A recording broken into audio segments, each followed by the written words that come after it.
आज की पहली और बड़ी खबर की बात करें तो पहले चरण का नामांकन शनिवार से होगा शुरू। चुनाव आयोग ने की तैयारी पूरी। झारखंड में पंचायत चुनाव में पहले चरण की नामांकन प्रक्रिया शनिवार से शुरू हो जाएगी। 14 मई को पहले चरण में रांची सहित 21 जिलों में वोटिंग होगी, जिसमें 16,757 पदों के लिए मतदान होगा। अधिसूचना जारी होने के बाद नामांकन पर्चा 16 से 23 अप्रैल तक भरे जाएंगे। नामांकन पर्चा भरने का समय दिन में 11 बजे से दोपहर 3 बजे तक रखा गया है। पहले चरण में कोडरमा, जामताड़ा और खूंटी को छोड़कर रांची सहित 21 जिलों के 72 प्रखंडों में निर्वाचन होगा। अगली बड़ी खबर की बात करें तो बंगला नव वर्ष पर बन्ना व सरयू ने किया बंगाल क्लब के नए भवन का उद्घाटन। बंगाल क्लब के नए भवन के उद्घाटन समारोह में बतौर मुख्य अतिथि प्रदेश के स्वास्थ्य मंत्री बन्ना गुप्ता ने कहा कि बंगाल क्लब का 100 वर्ष पूरा करना अपने आप में बड़ी उपलब्धि है। उन्होंने संस्था के सदस्यों को आश्वस्त कर हर संभव सहयोग करने का आश्वासन दिया। समारोह में बतौर सम्मानित अतिथि विधायक सरयू राय ने कहा कि बंगाल का इतिहास बड़ा समृद्ध रहा है। उन्होंने कहा कि रविंद्रनाथ टैगोर, स्वामी विवेकानंद, सुभाष चंद्र बोस बंगाल के समृद्धशाली इतिहास के गवाह हैं। उन्होंने कहा कि बंगाल क्लब से उनका पुराना संबंध रहा है। उन्होंने कार्यक्रम में उपस्थित लोगों को बंगला नव वर्ष की शुभकामनाएं दी। अगली बड़ी खबर की बात करें तो खेत में लगी आग, 13 बीघा में गेहूं की लगी फसल देखते ही देखते जलकर हो गई खाक। झारखंड के पलामू जिले के हैदर नगर में 13 बीघा में गेहूं की तैयार फसल जलकर राख हो गई। ग्रामीणों ने कड़ी मशक्कत के बाद आग पर काबू पा लिया, नहीं तो और नुकसान हो जाता। ग्रामीणों ने बताया कि आग लगने का कारण पता नहीं लग सका है। हैदर नगर थाना और अंचल कार्यालय को सूचना दे दी गई है। किसानों ने सरकार से मुआवजा की मांग की है।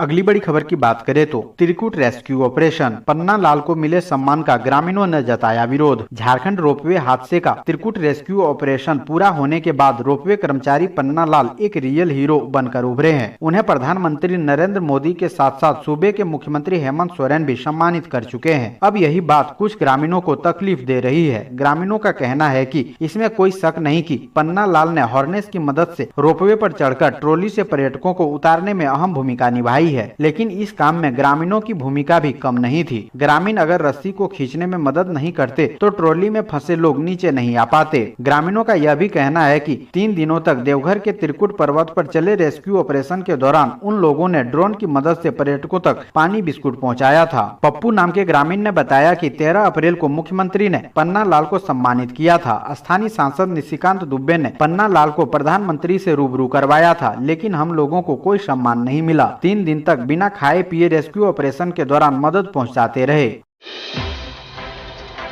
अगली बड़ी खबर की बात करें तो फ्री फायर गेम की लत पड़ी भारी। ननद ने भाभी और सहेली की अस्मत का किया सौदा। रांची में फिर एक बार मानवता को शर्मसार करने वाली वारदात को अंजाम दिया गया है, जहां 6 हैवानों ने 2 युवतियों को अपने हवस का शिकार बनाया है। रांची गैंगरेप मामले में अब फ्री फायर गेम कनेक्शन भी सामने आ रहा है। बताया जाता है कि एक पीड़िता की फ्री फायर गेम खेलने की लत ही उस पर भारी पड़ गई और इसी वजह से न सिर्फ उसकी अस्मत लूटी गई, बल्कि उसकी दोस्त को भी दरिंदों ने हवस का शिकार बनाया। हालांकि पीड़िताओं द्वारा डायल 100 पर जानकारी मिलने के साथ ही इस मामले में पुलिस गंभीर हुई और त्वरित कार्रवाई करते हुए 5 आरोपियों को धर दबोचा गया, जिसमें एक आरोपी नाबालिग बताया जा रहा है। इस मामले में एक पीड़िता का कहना है कि उसकी ननद जानती थी कि फ्री फायर गेम खेलना उसकी कमजोरी है और इसी कमजोरी का फायदा उठाकर ननद ने उसे देर शाम तक घर में रोके रखा। फिर शाम ढलने के बाद कई युवक वहां पहुंच गए और उन लोगों ने उनके साथ दुष्कर्म की वारदात को अंजाम दिया। वहीं इसके बाद पीड़िता से ही कॉल करवाकर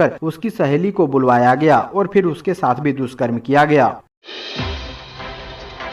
अगली बड़ी खबर की बात करें तो आरोप प्रत्यारोप के बाद पहली बार सार्वजनिक मंच पर दिखे सरयू और बन्ना। नहीं की एक दूसरे से बात। एक दूसरे के धुर विरोधी व राजनीतिक प्रतिद्वंद स्वास्थ्य मंत्री बन्ना गुप्ता एवं पूर्व मंत्री व वर्तमान विधायक सरयू राय शुक्रवार को एक मंच पर दिखे। हालांकि दोनों अगल बगल बैठे, लेकिन बात नहीं की। मौका था जमशेदपुर के बंगाली समुदाय के पोइला बैसाख का। कार्यक्रम साक्षी स्थित बंगाल क्लब में आयोजित किया गया था। उक्त कार्यक्रम में स्वास्थ्य मंत्री बन्ना गुप्ता जहाँ मुख्य अतिथि की हैसियत से शामिल हुए, वहीं विधायक सरयू राय सम्मानित अतिथि के रूप में मौजूद थे। अगली बड़ी खबर की बात करें तो आयुष्मान भारत से सूचीबद्ध अस्पतालों ने उठाए हाथ, कहा पैसा नहीं मिला तो नहीं कर सकते इलाज। आयुष्मान भारत में कुछ अस्पतालों की संदिग्ध भूमिका के कारण धनबाद जिले के तमाम अस्पतालों के भुगतान रोक दी गई है। यही कारण है कि अब वैसे अस्पतालों को भी परेशानी होने लगी है जिन पर कोई आरोप नहीं है। इसे लेकर शुक्रवार को आयुष्मान भारत से सूचीबद्ध अस्पतालों के संचालकों ने प्रेस वार्ता कर सरकार से भुगतान की मांग की है। नामधारी अस्पताल में आयोजित प्रेस वार्ता में पाटलिपुत्र नर्सिंग होम के डॉक्टर निखिल ड्रोलिया ने बताया कि भुगतान नहीं किए जाने के कारण अब आगे इलाज नहीं कर सकते हैं। उन्होंने कहा कि आयुष्मान भारत के तहत हर दिन नियमों में बदलाव किए जा रहे हैं। इस वजह से निजी अस्पताल और नर्सिंग होम की परेशानी हर दिन बढ़ रही है। डॉक्टर ड्रोलिया ने कहा कि यदि कोई अस्पताल गड़बड़ी करता है तो उस पर कार्रवाई की जाए, लेकिन इसका मतलब यह नहीं कि सभी अस्पतालों का भुगतान रोक दिया जाए। अगली बड़ी खबर की बात करें तो झारखंड एसएससी में 700 से अधिक पदों पर निकली बम्पर वैकेंसी, जल्द करें आवेदन। झारखंड कर्मचारी चयन आयोग में नौकरी की तलाश कर रहे युवाओं के लिए खुशखबरी है। इसके लिए जेएसएससी ने इंडस्ट्रियल इंस्ट्रक्टर ऑफिसर के पदों पर भर्ती के लिए आवेदन मांगे हैं। इच्छुक एवं योग्य उम्मीदवार जो इन पदों के लिए आवेदन करना चाहते हैं वे जेएसएससी की आधिकारिक वेबसाइट पर जाकर अप्लाई कर सकते हैं। इन पदों के लिए आवेदन प्रक्रिया 12 अप्रैल 2022 से शुरू हो गई थी।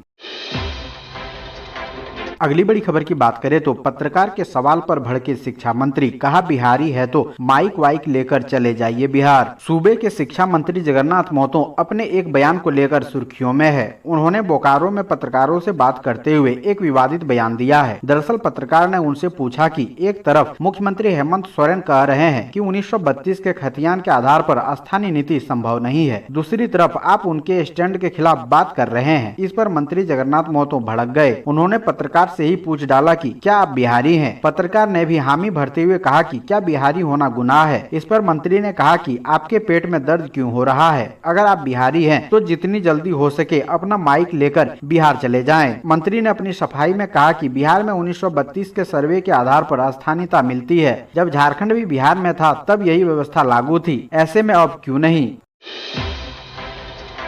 अगली बड़ी खबर की बात करें तो एक ही महीने में 2 बार वेतन लेने पर घिरे मंत्री बन्ना गुप्ता, बीजेपी ने काटा बवाल, हेमंत सोरेन से की बर्खास्त करने की मांग। कोरोना के महामारी के दौरान बेहतर कार्य करने वाले कर्मियों की सूची में खुद का नाम जोड़ने वाले स्वास्थ्य मंत्री बन्ना गुप्ता की चौतरफा घेराबंदी शुरू हो गई है। विपक्ष विधायक सरयू राय द्वारा यह मामला उठाए जाने के बाद अब मुख्य विपक्षी दल भाजपा ने भी सवाल उठाया है। भाजपा के प्रदेश प्रवक्ता प्रतुल सहदेव ने शुक्रवार प्रदेश मुख्यालय में आयोजित प्रेस कॉन्फ्रेंस में इस प्रकरण को बड़ा घोटाला बताया और मुख्यमंत्री हेमंत सोरेन से बन्ना गुप्ता को बर्खास्त करने की मांग की है। बता दें कि कोरोना महामारी के दौरान बेहतर कार्य करने वाले स्वास्थ्य कर्मियों को 1 माह का अतिरिक्त वेतन झारखंड सरकार ने देने की स्वीकृति प्रदान की थी। इसी सूची में राज्य के स्वास्थ्य मंत्री बन्ना गुप्ता ने न सिर्फ अपना नाम शामिल कर लिया बल्कि अपने आपात सचिव, निजी सहायक से लेकर आदेशपाल, चालक, सफाई कर्मी और सुरक्षा कर्मियों समेत 60 कर्मियों के नाम की अनुशंसा भी की थी। अगली बड़ी खबर की बात करें तो सीएम हेमंत सोरेन ने कहा झारखंड में खेल सरकार की प्राथमिकताओं में शामिल। झारखंड के मुख्यमंत्री हेमंत सोरेन ने कहा कि राज्य सरकार की प्राथमिकताओं में खेल शामिल है। सोरेन ने शुक्रवार को शहीद गणपत राय इंडोर स्टेडियम खेलगांव रांची में अंडर 17 सब जूनियर बालक बालिका राष्ट्रीय कुश्ती प्रतियोगिता और फेडरेशन कप सीनियर पुरुष महिला राष्ट्रीय कुश्ती प्रतियोगिता का उद्घाटन किया। सोरेन ने कहा कि यहां खेलों के लिए उचित माहौल हो, खिलाड़ियों को अपनी प्रतिभा निखारने और दिखाने का मौका मिले, इसके लिए लगातार प्रयास कर रहे हैं। मुख्यमंत्री ने कहा कि हम खिलाड़ियों को लगातार प्रोत्साहित कर रहे हैं, उन्हें आगे बढ़ाने का हर संभव मौका मिले, इस दिशा में सरकार योजनाएं बना रही है। अगली बड़ी खबर की बात करें तो झारखंड के लोहरदगा में स्थिति हो रही सामान्य, सुरक्षा के हैं कड़े इंतजाम, आपसी सौहार्द बनाए रखने की अपील। लोहरदगा के हिरही भोक्ता बगीचा में हिंसक झड़प के बाद अब धीरे धीरे स्थिति सामान्य हो रही है। सुरक्षा के कड़े इंतजाम है, वहीं सभी संवेदनशील स्थानों पर पुलिस बल की तैनाती की गई है। खुद डीसी डॉक्टर बाघमरे प्रसाद कृष्ण, एसपी आर रामकुमार स्थिति पर पूरी नजर रखे हुए थे। रैप के जवानों ने फ्लैग मार्च किया, जगह जगह शांति समिति की बैठक हुई, साथ ही लोगों से आपसी सौहार्द बनाए रखने की अपील की जा रही है। वहीं ग्रामीण इलाकों में भी अभी भी भय का माहौल है। अगली बड़ी खबर की बात करें तो झारखंड के सरकारी स्कूलों के 37 लाख से अधिक बच्चों को मिलेंगे निःशुल्क पोशाक, 225 करोड़ रुपए होंगे खर्च। कोरोना के मामले कम होने के बाद अब झारखंड के सरकारी स्कूलों में पढ़ाई शुरू हो चुका है। शैक्षणिक सत्र में तमाम सरकारी स्कूलों के कक्षा 8 तक के विद्यार्थियों को राज्य सरकार निःशुल्क यूनिफॉर्म उपलब्ध कराती है। इसी कड़ी में इस शैक्षणिक सत्र में 37,54,162 विद्यार्थियों को पोशाक दी जाएगी। इस पर लगभग 225 करोड़ रुपए खर्च होंगे। सरकारी स्कूलों के बच्चों को राज्य सरकार की ओर से निःशुल्क पुस्तकों के साथ साथ स्कूल ड्रेस भी दी जाती है। इस नए शैक्षणिक सत्र में भी कक्षा 1 से 5 तक के बच्चों को 2 सेट पोशाक, 1 स्वेटर और जूता मोजा के लिए 600 रुपये दिए जा रहे हैं। वहीं कक्षा 6 से 8 तक के बच्चों को पोशाक के लिए 400 रुपये, स्वेटर के लिए 200 और जूता मोजा के लिए 160 रुपये दिए जाएंगे। इन नए सत्र के लिए पोशाक को लेकर बजट भी तैयार है।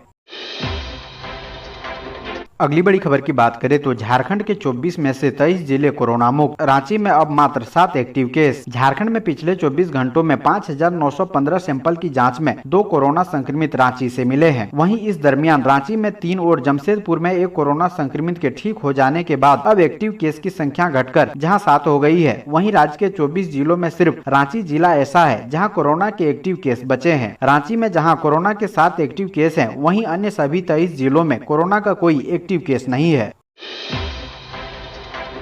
अगली बड़ी खबर की बात करें तो जगन्नाथ महतो ने कहा, हम नहीं चाहते बिहार की तरह झारखंड में भी 2 नंबर की शराब पीकर लोगों की मौत हो। झारखंड के राजस्व को चूना लगा रहा है शराब माफिया। 2 नंबर की शराब से हो रही है राजस्व की क्षति। ये बातें झारखंड के उत्पाद एवं मद्य निषेध सह शिक्षा मंत्री जगन्नाथ महतो ने बोकारो में कही। मंत्री ने माना 2 नंबर की शराब राजस्व को क्षति पहुँचा रही है। उन्होंने कहा कि नई नीति इसलिए लाया गया है कि ताकि 2 नंबर की शराब को राज्य में रोका जा सके और शराब माफियाओं पर लगाम कसा जा सके। शराबबंदी के सवाल पर उन्होंने कहा कि बिहार में भी शराबबंदी लागू है, लेकिन वहां 2 नंबर की शराब पीकर लोगों की जान चली जा रही है। ऐसे में झारखंड में शराबबंदी लोगों को स्वतः करनी पड़ेगी। अपने आप अगर संकल्प लेकर शराब न पिए तो शराबबंदी हो जाएगी। हम बिहार जैसा स्थिति झारखंड में पैदा नहीं करना चाहते हैं, जहां लोगों को 2 नंबर शराब पीकर जान गंवाना पड़ रहा है।